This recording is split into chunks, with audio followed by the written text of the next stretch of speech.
Sejam muito bem-vindos a mais um episódio do Vozes do IBDFAN-DF. Hoje trataremos de um tema que interessa a todo mundo, um tema bem polêmico. Na verdade, são vários temas dentro de um eixo, que é relacionamentos, possíveis infidelidades, formas diferentes de relacionamentos, formas de relacionamentos afetivos que envolvem mais de duas pessoas. Eu estou aqui hoje com essas vozes fortíssimas e potentes do IBDFAN-DF, com a doutora Marcela Fortes, que além de IBDermana, ela é presidente da Comissão de Família da OAB do Distrito Federal. Seja muito bem-vinda. Obrigada pelo convite. Nós que agradecemos, Paulo.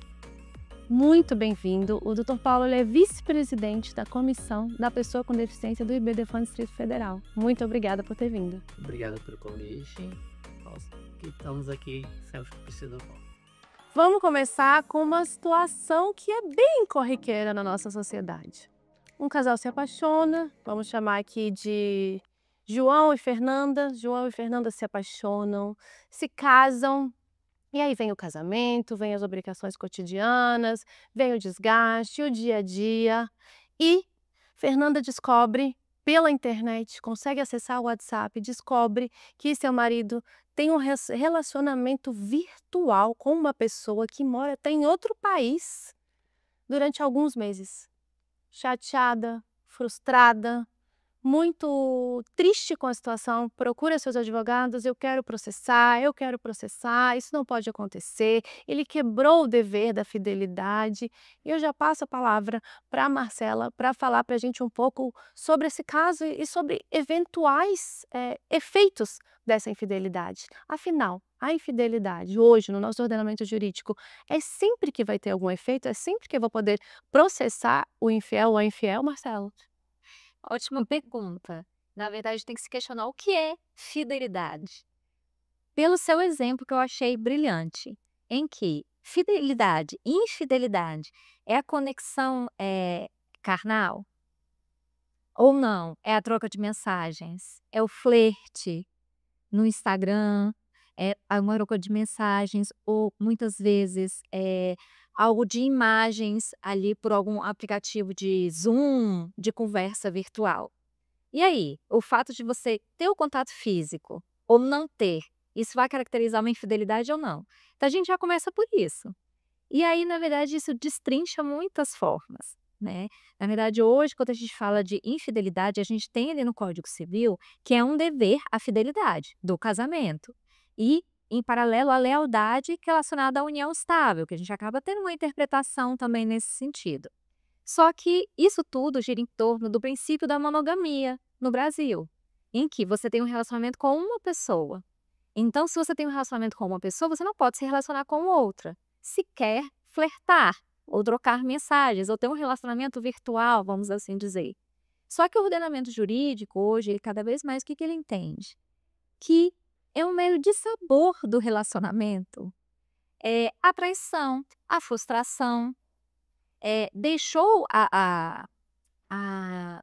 não é, a questão da bigamia, ela ainda existe, mas a traição, a culpa pela traição, a culpa por uma dissolução do casamento, etc., deixou de ser um motivo, inclusive, para o divórcio. Então, assim, não é um crime, não é mais amoral, imoral do que ilegal. Então, a gente vai poder destrinchar melhor aqui isso, assim. Mas e aí? A pessoa foi traída, ela pode ser indenizada ou não? Hoje o ordenamento jurídico diz que depende. É verdade.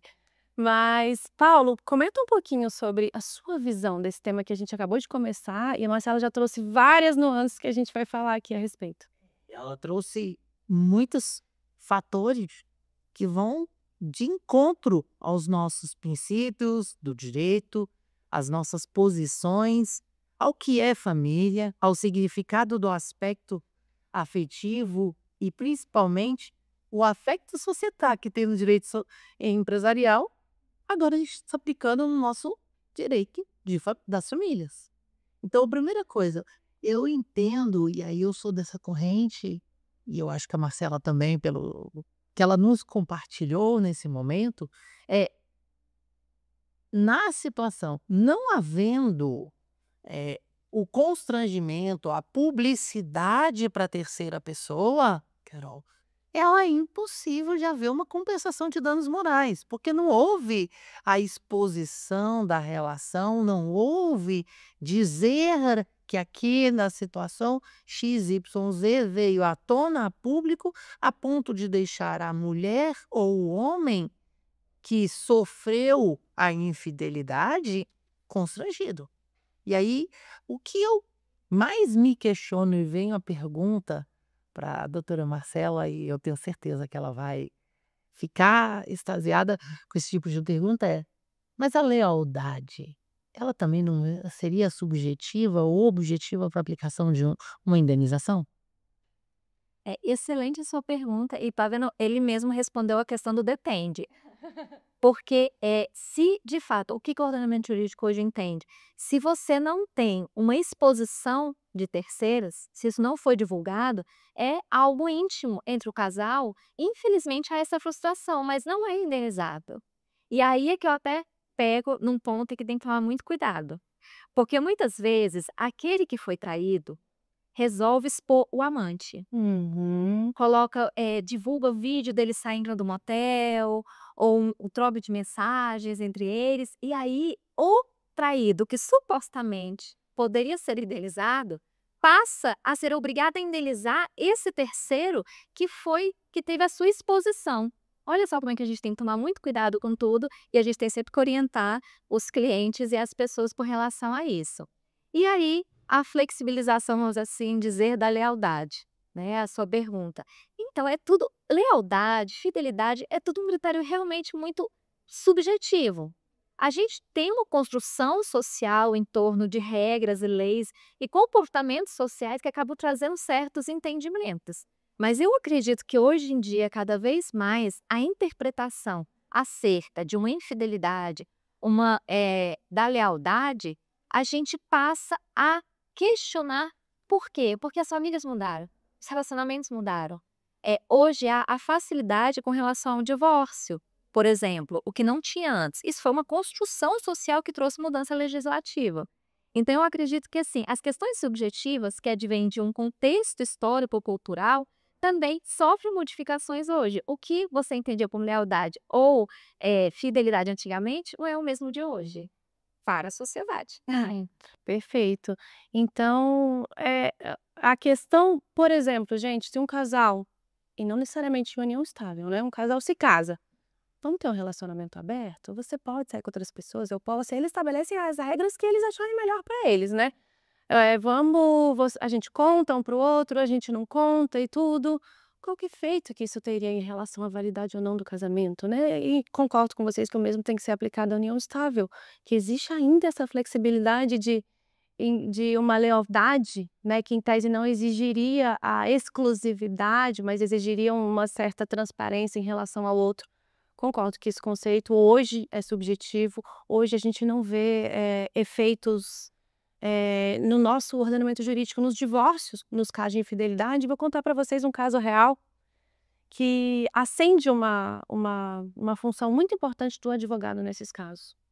Eu atendi um cliente que estava em processo de divórcio e na vara civil, a esposa dele estava processando por infidelidade, pedindo uma indenização, alegando que, nesse caso, a infidelidade seria um ato ilícito. Enfim, gente, chegou na audiência, as testemunhas foram pastor, pessoas. Foi uma audiência tão pesada, tão ruim, assim, carregada, e no final das contas, todas as testemunhas que estavam lá, o que que elas puderam falar? Quais os fatos que elas puderam falar? Só o sofrimento dela. O relacionamento, não existia nenhuma prova que era um relacionamento ainda durante o casamento, ou seja, aquela ação não tinha o menor sentido de estar ali. E aí vocês imaginem aquele clima, aquele constrangimento, ela chorando muito, ele também muito incomodado, que ainda tinha respeito por ela e tudo, só não queria mais continuar casado. E aí a advogada também, o juiz, aquele constrangimento todo, ficou claríssimo que aquela ação não ia ter nenhuma procedência. Então, nós, como advogados, a gente tem que ter essa função também de falar não para o cliente, né? O cliente sai com raiva às vezes, mas fala: olha, o seu pedido não cabe no ordenamento jurídico. É uma ação temerária que você vai perder, ainda pode ser condenado em honorários e pior, pode trazer consequências mais danosas do que o próprio divórcio em si. São muito complicados. E eu queria que vocês me contassem se vocês têm algum caso ou algum exemplo para dar. Então, aonde hoje, que caso hoje que o ordenamento jurídico está aplicando essas indenizações, no caso de uma infidelidade? E eu queria abordar o tópico que você trouxe, que eu achei muito interessante, quando você falou do relacionamento aberto. Por quê? A intervenção mínima do Estado nas famílias deve acontecer. Existe, e eu vejo, frente a uma proteção integral de pessoas em situação de vulnerabilidade, como é a mulher, em questões de violência doméstica e etc. Mas essa intromissão do Estado não deve acontecer. Então, se as partes decidirem, a gente vai se casar, e a gente está fazendo até o pacto mesmo, o contrato, em que a gente opta por um relacionamento aberto, com as regras, como que vai ser, como é que não vai ser, porque o combinado não sai caro, aí não tem por que o Estado falar: nossa, isso é ilegal, ou já pensou, vamos cancelar o seu casamento por isso? Então, Eu tenho que determinar a forma que você vai se relacionar. exatamente, isso não existe. Então, assim, o que é dentro dos lares, fica dentro dos lares. Então, acaba que, assim, eu achei importante a gente falar sobre isso, porque muitas pessoas também se preocupam, falam: ai, o que vai acontecer se a gente fizer algo que não está na lei? Mas melhor ainda, se não está na lei, ou seja, como os bons juristas já dizem, se não está proibido na lei, pode, né, acontecer. Agora, essa questão da indenização, veja bem, eu tive um caso muito interessante em que, na verdade, veja como é a construção dos relacionamentos. E hoje a gente tem vários institutos, né, de relacionamentos. Eh, o eu fui chamada para uma defesa pelos filhos, em que uma pessoa queria comprovar uma união estável pós-morte. Só que dentro desse processo, as testemunhas que nós levamos foram os outros 3 relacionamentos que ele tinha. Então, na verdade, aquilo era um namoro talvez qualificado, mas ele também tinha outras 3 namoradas, veja bem. E a gente acabou comprovando isso mesmo, todas foram falar sobre isso. E aí, isso seria indenizável? Não, porque era algo que sequer ela, na verdade, ela tinha conhecimento de algumas, não tinha conhecimento de todas, mas ficou dentro do seu ambiente familiar. Mas veja, gostei de trazer também esse ponto para demonstrar que como são as relações, que muitas vezes alguém dentro da relação acredita que está numa união estável, mas muitas vezes também não está, porque sabe que o outro tem outros relacionamentos, então tem esse conhecimento também. E aí? Aí aquela pergunta, quer constituir família? Mas a gente pergunta, como vai constituir família se tem relacionamentos extraconjugais? Enfim, ótima incitação também. É muito interessante esse contraponto, porque ao mesmo tempo que a gente fala que a fidelidade hoje acontece muito, né, gente, nos relacionamentos, e já não tem efeitos jurídicos no momento de um divórcio. Por outro lado, pode enfraquecer um pedido de reconhecimento de união estável. Por quê? Porque existem aqueles requisitos da continuidade, seu relacionamento contínuo, público, duradouro. Se a gente tem vários relacionamentos daquela pessoa, ainda mais pós-mortem, né, que ela já não está para fazer suas alegações a respeito da natureza daquele relacionamento, fragiliza, realmente, né? Então, um pesos e medidas em relação a outros relacionamentos, né? E aí é necessário averiguar os outros pontos daquela suposta união estável. Paulo, eu queria saber também se você tem um caso interessante para contar pra gente, essa questão de infidelidade, de união estável, e também puxar um gancho para você falar que além da gente ter cuidado com o nosso cliente que nos procura, o cuidado no que a gente vai escrever, né, Marcela, né, Paulo? A primeira coisa que eu ia tocar era esse. Perfeito. Continua. O cuidado de escrever. O que eu coloco na minha petição, como eu coloco e a forma que eu coloco, ela é uma responsabilidade muito grande. Porque às vezes o cliente chega, ele traz um texto cheio de informação, cheio de palavras duras, pesadas, desnecessárias, e eu tenho essa responsabilidade de enxugar esse texto, trazer o que realmente o Poder Judiciário precisa saber, se foi um público duradouro, com constituição de família. Então, o primeiro ponto eu tenho que ter essa perspicácia de separar o que é a emoção do meu cliente e o que é um fato social necessário para o Poder Judiciário. E só para você complementar, Paulo, em relação às infidelidades eventuais, como a Marcela bem pontuou, hoje não precisa de motivação para o divórcio, né? É direito potestativo, basta a vontade. E o que a gente vê são muitos profissionais colocando lá situações que vão trazer de volta todos aqueles sentimentos ruins, piorar a litigiosidade entre as pessoas que estão ali, sendo que é desnecessária aquela informação. Era o que eu ia vir. A dor que tem por trás dos nossos processos. A gente tem que ter o cuidado. Cuidar dos nossos clientes. Cuidar dessa dor para não revigorar, não reviver. Lá no escritório eu tive um caso que chegou à parte. Uma mulher, ela foi traída e ela queria trazer informações para dentro do processo que iria à tona. Para quê? Para tratar da infidelidade. E a infidelidade era com um homem.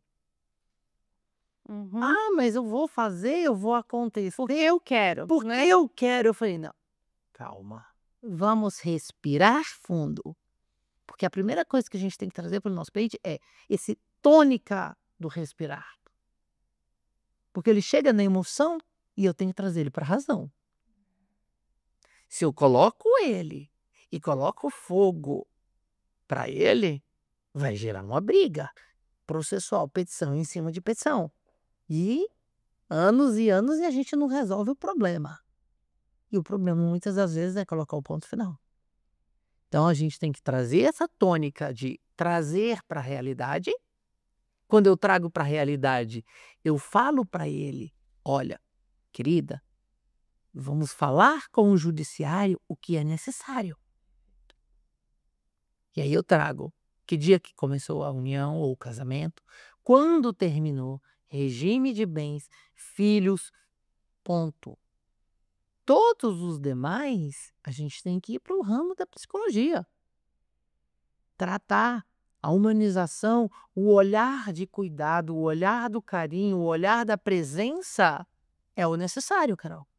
E a infidelidade que eu tive, como eu disse, foi uma infidelidade bissexual. Uhum. Ela queria trazer exposição ao ex. Mas o ex fez tão velado que eu ia trazer público. E é o que a Marcela nos trouxe. Envolve terceiro. Envolve o terceiro e o terceiro queria receber uma indenização. Quando eu trouxe a conscientização a ela e ela entendeu isso, nós fomos para a sala de audiência, que eu achava que ia ser uma audiência e ia ser a tarde todinha. Demorou 15 minutos. E ela já chegou, não, eu só não quero mais o divórcio. O que ele vai fazer da vida dele aí é uma responsabilidade dele. Mas até aqui foi. Então a gente transformou isso. E ao mesmo tempo a gente já teve no escritório uma indenização. Nós conseguimos comprovar que quem expôs foi o traidor. Uhum. Ele falava mal da esposa para terceiro. Ele falava mal para a amante, que a esposa não iria dar conta dessa relação se abrisse, porque a amante pensou num polirrelacionamento, uma poliafetividade ou um poliamor. Achei interessante que ele falou que é a amante que pensou nisso. A gente falou, não vamos colocar fatos que machucam, que são desnecessários. A gente falando muito de infidelidade, quando é desnecessária. Mas eu tenho caso e queria ouvir vocês sobre isso, que é necessário. Casos, por exemplo, que envolvem um relacionamento abusivo, um relacionamento que tem violência psicológica, muitas vezes junto com as outras violências, que é muito comum, né? Então, às vezes, a série de traições, nesse caso, elas fizeram parte de um contexto de agressividade. Você também tem casos? É isso, muitas vezes a violência contra a mulher vai disso, isso é um abuso moral e até uma violência psicológica mesmo. De falar, não, você não dá conta, é que eu tenho que procurar fora de casa. Não, você não me satisfaz. Recontam, né, para machucar. Sim, sim. Infelizmente, isso tem que ser visto, tem que ser enxergado pela mulher como uma violência, para que ela possa denunciar, porque isso é um abuso moral, uma violência psicológica muito grande. Então, isso é extremamente necessário ter esse cuidado. Quer complementar, Paulo? Gostaria, porque você sabe, eu cuido de mulheres. Eu gosto desse cuidado de mulheres. Eu gosto de conversar muito com mulheres e trazer essa informação e entender um pouco desse universo feminino. Não é questão de orientação, mas é questão de saber o olhar de carinho para a mulher. E aí muitas das vezes a mulher está tão machucada que ela não consegue ir no shopping comprar uma roupa, um batom, se olhar, ter. Eu lembro de uma propaganda do Boticário de alguns anos que iria um casal se divorciar e chega a mulher empoderada, bonita, firme, bem maquiada, bem arrumada, o olhar de arrependimento do ex-marido. O que é a função social da relação? É eu me satisfazer ou eu satisfazer a relação? Porque a gente está acostumado a ela não me satisfaz, mas eu satisfaço ela. Eu trago à tona o que ela precisa de ser cuidada, de sustentar essa relação. Porque a gente fala, O fator, o homem tem que ser o suporte da mulher, o sustento. Mas eu realmente estou sustentando ela? Porque o dever psicológico de cuidado é do homem. Porque quem machuca o homem?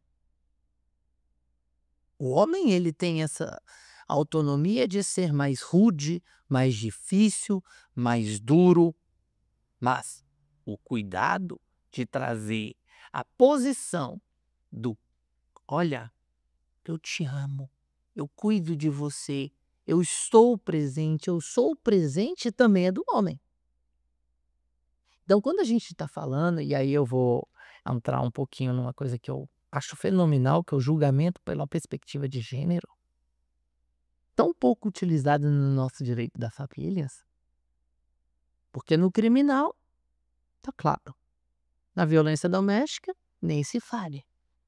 Mas na civil ele é jogado de lado. Nas famílias ele é jogado de lado.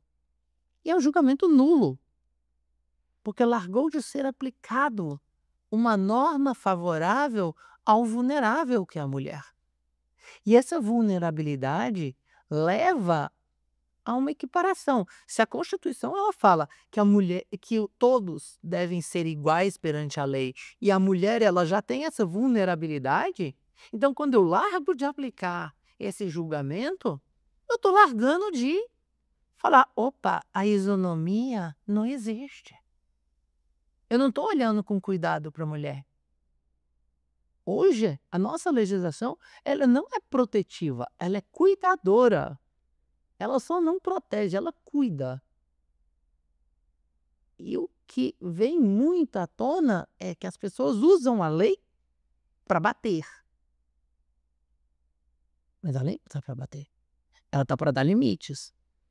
Limites mínimos. Mas a gente precisa de limites o quê? Mínimos. E muitas das vezes vem um limite máximo. Quando a relação interna querem regular. A lei, muitas das vezes, está querendo, olha, você tem que ter monogamia. Mas lá dentro de casa, o casal quer abrir a relação. Você fez um gancho interessante. A gente falou de infidelidade num contexto de violência. Você trouxe o protocolo de gênero, que inclusive foi o tema da nossa última gravação, do penúltima gravação do Vozes do IBDFAN DF. E para fechar esses eventuais efeitos de uma infidelidade nos relacionamentos, nos casamentos e nas uniões estáveis, esse gancho que vocês fizeram foi interessante, porque a gente pode ter cenários de possíveis efeitos voltado à vulnerabilidade da mulher, lembrando que o protocolo de gênero é obrigatório desde 2023, ou seja, é um protocolo com diretrizes para os magistrados averiguarem desigualdades de gênero, vulnerabilidades. Então vamos supor que a gente tem um caso de infidelidades lá na rotina, no dia a dia, e que ainda seja aquele agressor ainda utilize aquelas infidelidades como ferramenta para agredir, para praticar mais violência, aí sim pode ter efeitos. Efeitos impedidos, advindos daí, por exemplo, uma pensão para cônjuge, eventuais até alimentos compensatórios, indenização até, que a gente tem visto crescer as indenizações por situações de violência. Então, a gente acabou de chegar num possíveis efeitos dessa infidelidade e possibilidades que a gente tem que levar para o judiciário. E aí, para fechar o tema para a gente entrar na poliafetividade, que com certeza é um tema que interessa muita gente, Marcela, a gente tem pouco mais de 40 anos no Brasil e o casamento era indissolúvel. Então, a gente tem hoje uma situação que eu posso me divorciar em cartório, se consensualmente, se litigioso, eu posso não preciso nem motivar, é só fazer o pedido judicial. E mais recentemente a gente teve uma decisão do STJ reforçando o pedido liminar que a gente vem pleiteando há muito tempo, e a gente tem possibilidade, se aprovada a reforma do Código como está hoje, do divórcio impositivo, ou seja, aquele feito em cartório que a parte vai ser notificada e aí vai ser decretado. E também o divórcio liminar previsto numa eventual legislação futura, mas o STJ já decidiu recentemente sobre isso. Quero ouvir de você essa questão da infidelidade, então, relacionada com esses avanços que a gente tem tendo, ele afeta diretamente as pessoas que ainda são as mais vulneráveis nos relacionamentos, principalmente aqueles que a gente vê de 20 anos, 30 anos, que são as mulheres, né? A pergunta é por que continuar casado? Por que ter infidelidade se você pode divorciar? Porque o Paulo falou, a gente comentou, não está satisfazendo, vou procurar fora de casa, ai não. Mas por quê? Então, você não está satisfeito? Vamos separar, vamos nos divorciar. Então, assim, o que eu chamo a atenção, na verdade, é que hoje a infidelidade, as mulheres aceitam. Ai, vem um filho fora do casamento, tá tudo bem, é uma criança. Não, foi só 2 vezes, tá tudo bem. Ai, a gente tá casada há tanto tempo, pra que eu vou fazer vista grossa? Agora, quando a mulher trai o homem, ele não só não perdoa, como ele mata. Exatamente. O feminicídio, muito, acontece pelo ciúme, de achar que foi traído e sequer foi traído.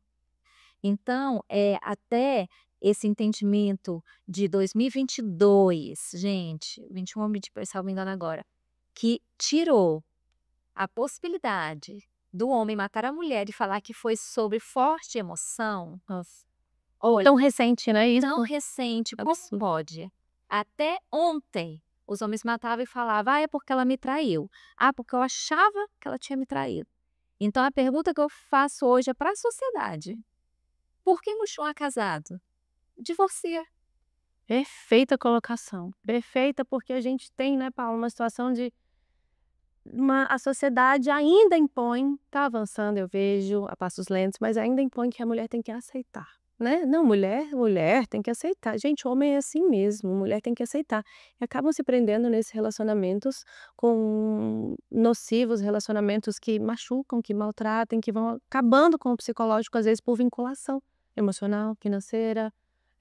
Até essas infidelidades são usadas ali de, eu tenho outras pessoas, você vai sair mesmo, né? Enfim, como uma forma de perpetuar essa violência, né, Paulo? E ampliador.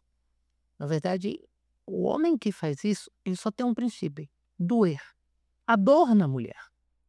Então, quando ele fala, olha, eu tenho outros relacionamentos, e aqui eu estou usando outros mesmo, quer seja com homens ou com mulheres, ele está perpetuando uma dor. O machismo estrutural social, ele é muito presente. E esse machismo é o que faz. Eu lembro de uma frase da minha tataravó: quando não quer, dois não briga. Cai fora. Você pode fazer o que você quiser da sua vida. Cai fora. Mas não precisa matar. E aí o feminicídio, ele é o ápice. Ou eu falo que pode ser só o fundo do iceberg. Porque se a gente for olhar a ponta, ele começou com a morte psicológica da mulher. Quando ela cai no mercado, e ela não é mais aquela mulher bonita, o rosto bonito, o corpo bonito, não é mais aquela posição de conhecimento de uma mestre, de uma doutora. Por quê? Porque ela teve que cuidar do lar, porque o protetor não está protegendo. E essa proteção, e você falou uma coisa, Carol, que chama muita atenção. As indenizações, as compensações que elas são aplicadas, muitas das vezes os juízes olham e falam, mas pensão para ex-esposa? Tão nova, mas e os anos que ela permaneceu cuidando daquele lar? Até ela se reestruturar e estar no mercado de trabalho 6 meses, 1 ano, um salário mínimo, R$ 3.000 no máximo, que é o que está sendo fixado, é muito pouco. É olhar com carinho para quem é vulnerável. E reafirmo, o protocolo, ele ainda está a passos de tartaruga no direito das famílias. Ele precisa ser colocado nas nossas petições como pedido taxativo. Poder Judiciário olha conforme o protocolo. Julga com os olhos para o vulnerável que é a mulher. Julga a favor da mulher. E aqui não estou falando a favor como prova. Eu não estou falando só o ponto. Eu estou já entrando no Poder Judiciário como algo favorável. Não, eu estou falando, valora essa prova dentro do processo a favor da mulher. Aumenta. É o contexto, né? É o que tem que ser contexto analisado. de cuidado. O contexto da proteção do Estado. O Estado quer proteger. Perfeito, Paulo. Mas mínimo e ou máximo. É tão frágil, como você bem pontua, a aplicação do protocolo. Eu mesma, eu coloco nas peças, eu despacho, eu falo na sustentação oral, tive 2 nesse último mês, simplesmente não aparece nem na sentença, nem... Então a gente tem que fazer adesa, nós como advogados temos que incentivar. Mas, gente, a resistência é tamanha, não só do judiciário, que a gente recebeu a notícia essa semana de um projeto de lei que pretende suspender os efeitos do protocolo, né? Assim, o legislativo, ele representa a sociedade, né? Ele representa, no fundo ali, claro que a gente que está nesse contexto, né, de advocacia, a gente vai ser contra e tudo, mas existe uma parcela da sociedade resistente, sim, né, a essa almejada e sonhada igualdade de gênero que está muito distante. Mas vamos entrar na polêmica agora. Mais uma, né? Mais uma, hoje é só polêmica. O programa de hoje é só polêmica, gente, então vamos lá. A gente já falou de liberdade de se relacionar, planejamento familiar, né, que é um princípio constitucional. E se 3 pessoas resolvem se relacionar e elas estão em comum acordo, a gente sabe que hoje existem esses relacionamentos, né? Hoje o judiciário, enfim, a sociedade tampa os olhos de uma situação que existe, não vai deixar de existir se não tem previsão legal. Recentemente, o CNJ proibiu os cartórios das pessoas declararem que vivem nessas... Né? A gente não está nem falando de reconhecimento de direitos, a gente está falando que as pessoas foram proibidas de ir no cartório e declarar que vivem em um relacionamento afetivo com mais de 2 pessoas. Então, hoje está proibido. Marcela, como é que você vê essa situação da poliafetividade? Você acha que é algo que vai deixar de existir se a gente continuar fechando os olhos? O que essas supostas entidades familiares? Qual o futuro delas na sua visão? E olha, a gente fala, é uma coisa atual, não é. Eu lembro que a gente organizou um evento sobre isso na OAB em 2015, ou seja, tem 10 anos que a gente fala sobre isso, porque isso é real. Está nas casas, está na família, está nas famílias, vamos assim dizer. Só que as pessoas querem fechar os olhos. Isso vai deixar de existir? Não vai continuar acontecendo. O problema é que vão haver preterimentos de direitos. A verdade é essa. Porque, inclusive, ano passado, o STJ já firmou entendimento de que não podem haver 2 uniões estáveis, nem que pode haver uma união estável junto com o casamento, mesmo que fosse antes do casamento. a gente precisa de explorar melhor essa situação, falar dos relacionamentos, diferenciar o que é amante e o que é uma família múltipla, né? O poliamor, em que as pessoas elas se reconhecem, elas sabem de si. O problema é que hoje o judiciário o que está falando? Não pode. Então, se elas adquirirem bens juntas, bom, aí talvez entre naquela parte de que elas são 3 pessoas maiores e capazes que estão adquirindo em condomínio um bem, ok. Mas por que não que seja algo que foi construído na relação e adquirido onerosamente na relação que elas constituíram como união estável? Enfim, não pode. Hoje é isso, a verdade é essa, não pode. Só que a gente precisa de falar sobre aquelas relações em que você não tem conhecimento. E aí a gente precisa de separar a amante. Por quê? Porque muitos ficam nisso.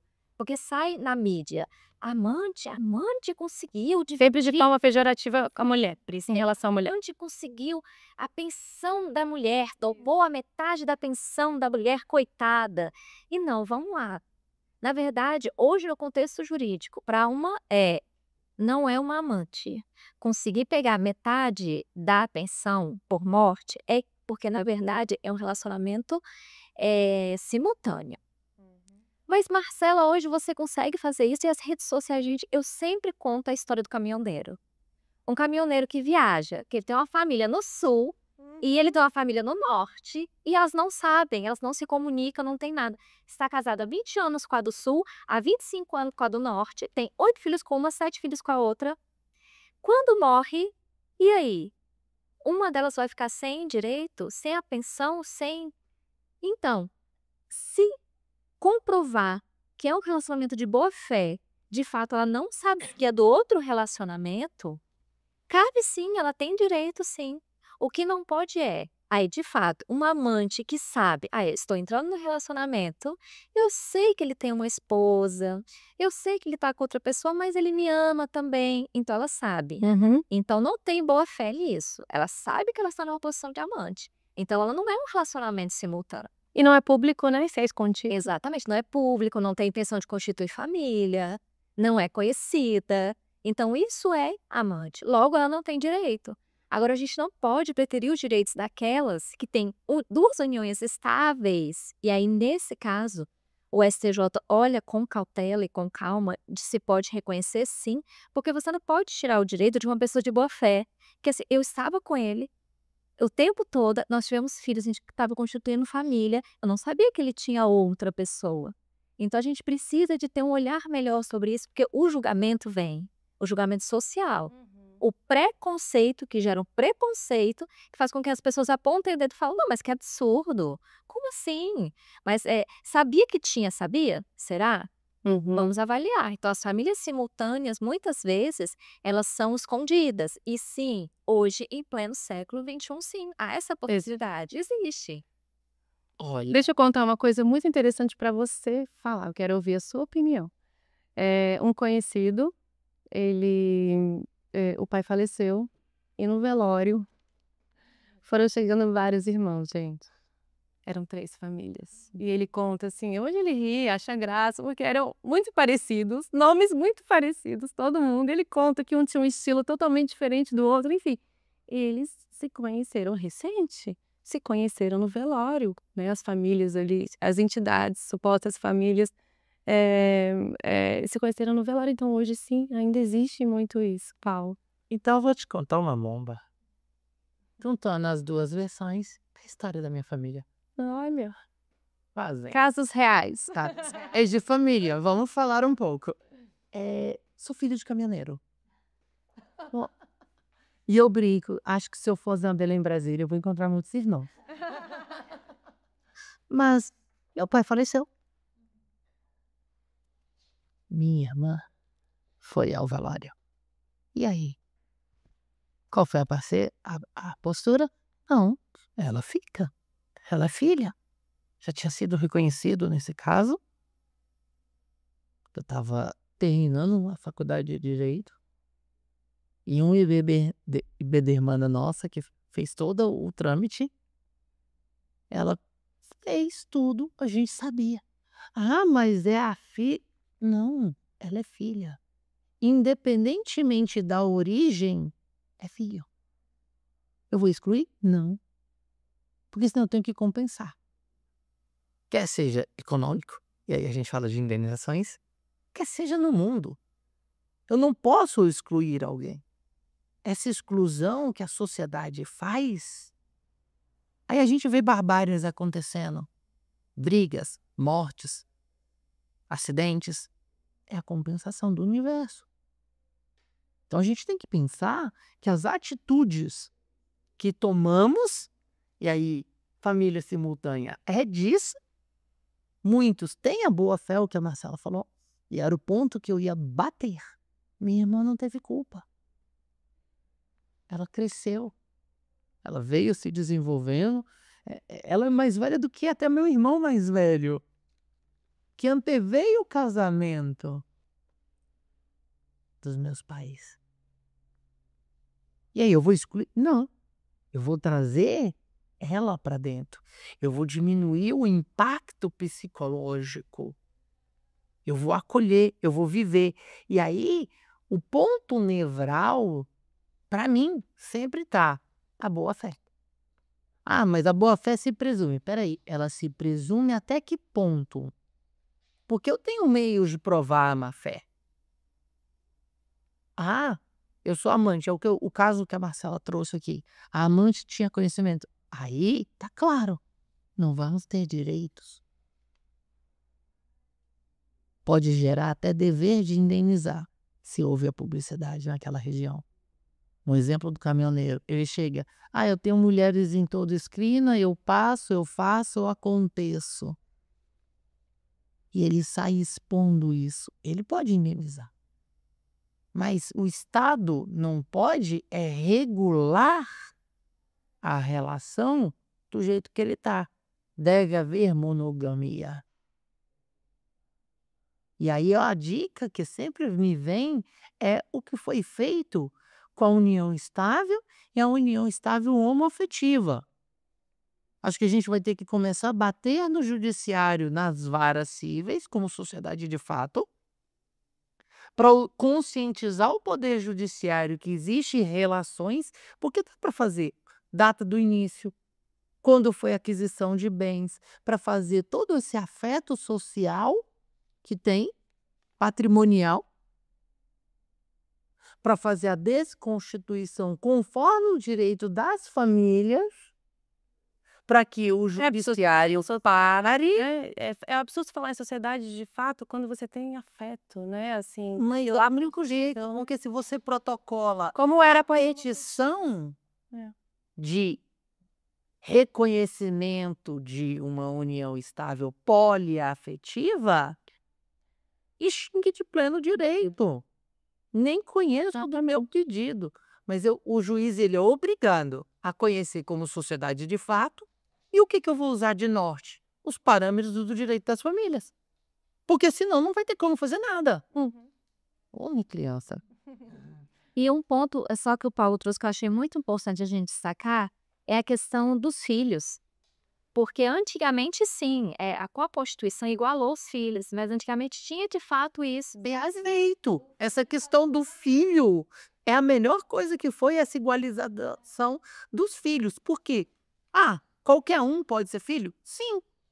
Independentemente de ser adotado ou se foi reconhecido como dentro ou fora do casamento. Isso é filho. Como se filho fosse. Mas aí me vem, e aí a crítica que eu faço sobre o Estado está claramente que eu regulo uma socioafetividade, eu regulo uma paternidade, uma multiparentalidade, mas eu tenho uma dificuldade de regular a poliafetividade. E eu lhe pergunto, Marcela, como você vê a multiparentalidade em relação à poliafetividade? Olha que interessante o questionamento que ele levantou, porque por que não haver o poliamor, uns relacionamentos, se há a socioafetividade? Que muitas vezes ali, dentro de um casamento, não, vou colocar um poliamor mesmo. Existe o pai e a mãe, e muitas vezes aquele que também é visto como se fosse o pai, entra como um pai socioafetivo, porque ele é reconhecido, pai é quem cria, né? Aquela coisa toda, então inclui. Então, excelente a seu questionamento. Paula, e nem foi ao ar ainda, mas você adiantou uma discussão que a gente teve no episódio 2, salvo engano, 2 ou 3, mas não foi ao ar, que foi justamente isso. Ou seja, hoje eu tenho um trisal que resolve morar junto, viver junto e ter um filho. E aí utiliza o gameta de um, a barriga de outra e o outro ali na sua afetividade, por exemplo. E existem possibilidades até de utilização dos 3, salvo engano, né?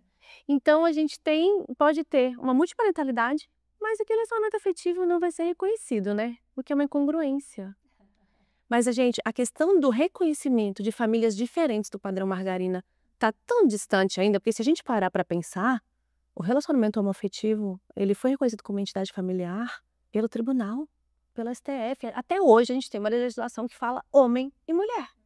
Se a reforma for aprovada, mas a gente não sabe quando que vai ser aprovada, ele cita pessoas, né? Sempre que ele vai falar de relacionamento entre duas pessoas. Agora ele deixa claro. Ele sepulta, o texto da reforma sepulta a possibilidade dos trisais e a possibilidade das famílias simultâneas. Eu quero agora fazer uma provocação para vocês dois.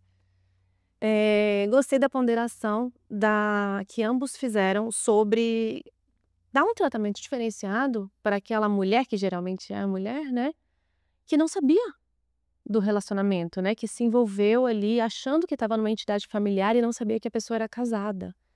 E ainda, né, tinha uma relação conjugal, porque com a separação de fato é possível reconhecer a união estável. Então a gente considera como essa união simultânea, quando ele ainda é casado, ainda mantém ali as duas entidades familiares. Então, eu concordo que tem que ter um relacionamento diferenciado. Mas, vou trazer para vocês um caso real, quero ver a opinião de vocês.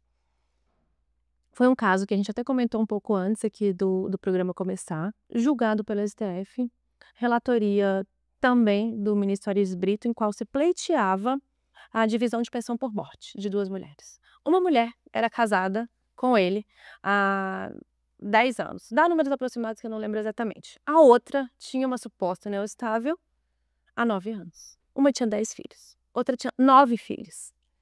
Ou seja, situações fáticas muito semelhantes, né, gente? E o ponto-chave que eu quero ouvir de vocês as duas sabiam. As duas sabiam. É como se fosse assim, uma vila, aqui uma família, aqui a outra, ele dormia na casa de uma, dormia na casa de outra. Será que o Estado também tem que fechar os olhos para eventual partilha desse benefício previdenciário quando todo mundo sabe? Ou seja, por causa de um papel que diferencia, e o papel diferenciava, gente, questão de meses, uma família de outra, né? Então, será que nesses casos que todo mundo sabe também, não é preciso abrir os olhos e olhar para as peculiaridades do caso em concreto? Qual a opinião de vocês? Mas olha como acho que você trouxe o ponto muito chave. Você trouxe, era um casamento e uma união estável. Aí, por mais que digam que casamento e união estável são iguais, a gente sabe que o casamento ainda se sobressai sim. Outro ponto, elas sabiam. Logo, a que veio depois, sabia. Então, independentemente de situação fática, de como se casado fosse, ela era amante, concubina, porque ela sabia da outra. Então, de fato, mas assim, ela se aceitava, aquela coisa toda. Mas eu estou fazendo essa análise técnica mesmo jurídica. Que foi o que o STF decidiu. Mas a sua pergunta e aí, o INSS, né, a Previdência, não poderia olhar com outros olhos e etc? Então, poderia. Porque até o poliamor, como eu falei, né? Se assim, o homem morre e deixou 4 esposas, ou 4 uniões estáveis, elas poderiam dividir essa pensão por morte. Mas, hoje, o nosso judiciário não permite, entendeu? Então, assim, poderia, mas tudo vai depender do caso. E você trouxe os pontos, os chaves que eu ataquei. E se fossem 2 uniões estáveis? E aí? Aí eu volto a dizer, talvez o fato de a última saber, o que vale é a primeira, porque a primeira era a primeira, a segunda já vem sabendo que é a segunda. Então, para você ver, cada caso é um caso, por isso que tudo depende dessa análise, mas o INSS tem enfrentado cada vez mais isso e tem chegado à justiça esses pontos. E Paulo, antes de passar para você, só para relembrar quem está nos assistindo, a legislação também, nesse caso, é um impeditivo. Por quê? Para ter união estável, além dos elementos que a gente já falou aqui hoje, eu não posso estar casado, né? É um dos impeditivos para se casar. Por exemplo, no caso que a gente falou que ela não sabia, eles fazem uma analogia com o casamento putativo, que aí a pessoa não sabe, ok, ela está de boa fé. Nesse caso, eu concordo que tem um entrave legal. Embora eu não ache justo deixar uma família que está numa situação muito parecida com a outra, desamparada, e aí as desculpas são inúmeras, assim. Claro, nesse caso a gente tem um entrave legal, mas quando eu falo de ampliação das entidades familiares, as desculpas são inúmeras. Ai, vai sobrecarregar o Estado. Não, a gente está falando de dividir, né? Não vai ter mais uma pensão, como na poliafetividade. 3, 1/3, né? Mas as desculpas são muitas e a gente esbarra muito em questões de religião, né? Morais da sociedade, tudo. E você, Paulo? Bem, apesar de eu entender a técnica do Supremo Tribunal Federal, eu discordo. Eu acho que ele perdeu a oportunidade de trazer luz a um túnel tão maravilhoso que é regular e dizer, olha, independentemente de se começou um espaço de tempo antes, e ainda que pequeno, se fosse dias, meses ou ano, ele perdeu a oportunidade de dizer ambas são pessoas de direita. Eu falo que nesse julgamento o Supremo Tribunal Federal perdeu a oportunidade de ser o guardião da Constituição, porque ele esqueceu de guardar o princípio básico, que é a igualdade do ser humano.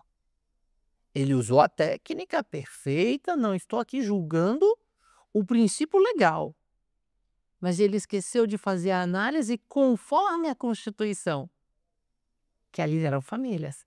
Ele fechou os olhos para o 227 da Constituição e fechou como garantia fundamental o dever de igualdade. Ambas as mulheres, nesse caso, têm o direito. E aí? Só por causa de meses? Só porque a última conhecia, ela tem a culpa? Mas ela consentiu também. Ela estava, e muitas das vezes Como foi essa podem questão? estar. Será que ela teve a possibilidade de falar não? E eu venho colocar um outro ponto. Eu ia falar a possibilidade do não, mas eu ia falar, e se ela quis morar perto e ambas têm relacionamento de amizade até hoje? O entrave não está na partilha. O entrave está que o Estado, com seu poder máximo, quer regular as relações. Mas ele não está vendo o impacto da desigualdade que está sendo feita, inclusive com mulheres. Porque nesse caso foram 2 mulheres. A pensão não ia aumentar, porque ia ser 50% da pensão para cada uma. Certo. E elas iriam cuidar dos filhos. Agora, eu trago uma sobrecarga para a última. Por quê? Porque eu tenho que aplicar a técnica. E que técnica é essa? Da exclusão? Eu estou excluindo a pessoa. Ela é detentora de direitos, a isonomia não está sendo aplicada, a igualdade de mulher não está. Então, a união começou primeiro, depois veio o casamento, eu excluo porque ela consentiu. Espera aí. Vamos olhar para a pessoa. E aí eu volto na questão do julgamento. Aí, se não tivesse o julgamento na perspectiva do gênero, iria olhar o gênero feminino vulnerável. Ambas são vulneráveis.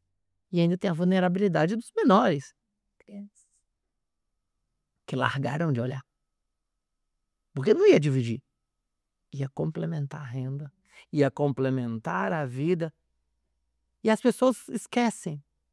O julgador, e aí a minha crítica é, o julgador ele aplica friamente a lei ou ele é um formador do fato social? Porque a gente sabe que a nossa lei, ela depende do fato social. O fato social está estampado. O Congresso ainda não legislou sobre o tema por falta de impulso social. não é nosso tema, mas só para trazer à tona, e aí a gente trouxe sobre a união homoafetiva aqui pela decisão do ministro Aires Brito, ele precisava trazer esse reconhecimento. E o Supremo me vem e reconhece homofobia como crime de racismo, por omissão legislativa. Nessa decisão, por omissão legislativa, o Supremo podia ter tomado uma decisão favorável às famílias, mas ele aplicou a técnica judicial. E aí, o que eu te jogo, Carol, é uma reflexão e uma pergunta. Até que ponto a técnica judicial está sobressaindo os valores sociais da sociedade? Porque a sociedade está gritando, eu quero isso, mas a técnica judicial está deixando de lado. É válido isso? É moral? É ético? Porque a poliafetividade, e aí esse é o nosso subtópico, está presente. Eu já atendi um caso de 15 anos de poliafetividade. E está todo mundo feliz. É ético? É moral? Por que eu vou fazer? E aí eu te devolvo. E essas discussões todas vieram à tona nos últimos avanços que a gente teve. Como assim? A criança vai ter 3 pais, 3 mães, e os direitos sucessórios, não sei o que, se ajusta, se divide, né? A gente sabe que são temas que muito dificilmente o legislativo vai apreciar nos próximos anos, né? Então, são pedidos, pleitos que cada vez mais vão bater a porta do judiciário. O STF vai ter que se manifestar porque essas pretensas entidades familiares vão pedir reconhecimento, né? Então, eu acredito sim que a gente tenha novidades nos próximos anos. Não adianta vir a reforma do Código sepultando, falando não existe, fechar os olhos que não vai existir. E já agradecendo muito essa conversa maravilhosa que a gente teve, muito rica. Eu queria passar para vocês darem as considerações finais sobre todos esses temas maravilhosos e polêmicos que a gente falou hoje. Eu agradeço o convite, parabéns pelo projeto. E esse tema a gente precisa discutir, não adianta fechar os olhos, não adianta fugir, porque é uma realidade dentro das casas, né? A gente fala de vulnerabilidade da mulher enquanto gênero e construção social do patriarcado e machismo, né? Na verdade, em resumo, é isso. Então, eu acho que a gente abordou muitas questões e a gente ainda trouxe mais reflexões ainda, que precisam de ser respondidas, a gente precisa de pensar mais e mais. Então, eu acho que a gente sai dessa conversa com muitas respostas e ainda muitas perguntas também. Raul? Olha, perguntas e respostas é o que nós não temos nesse momento. Respostas. Perguntas exageradamente temos. Eu agradeço, Carol, a oportunidade de fazer essa reflexão sobre a afetividade, sobre o afeto social que nós temos. E principalmente, eu deixo aqui a minha reflexão a todos. É justo e é correto eu excluir alguém por causa de um registro? Se eu posso ter nome de 2 pais ou de 2 mães em um registro, por que eu não posso ter registrado 4 ou 5 nomes em um casamento? Independentemente de gênero.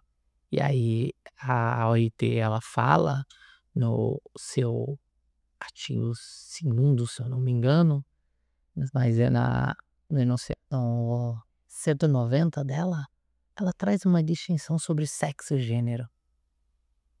O Brasil precisa de uma reflexão maior. Porque eu saio daqui falando, preciso refletir, preciso melhorar, mas eu tenho com uma certeza que nós vamos evoluir. E essa evolução é com vozes, gritando direito, quer seja nos nossos canais, quer seja por meio das nossas petições. Muito obrigada. Como falaram essas vozes competentíssimas que nos acompanharam aqui hoje? São muitas perguntas. Eu tenho certeza que, assim como eu, você que nos acompanhou hoje nessa conversa também está saindo com muitas inquietações. E são as inquietações que nos fazem evoluir, que nos fazem levar os nossos pleitos para o judiciário, representar os nossos clientes e fazer com que os temas evoluam. E é assim que a gente sai hoje, muito feliz dessa conversa muito rica e produtiva. Aguardamos todos vocês no próximo episódio do Vozes do EBD Fan DF.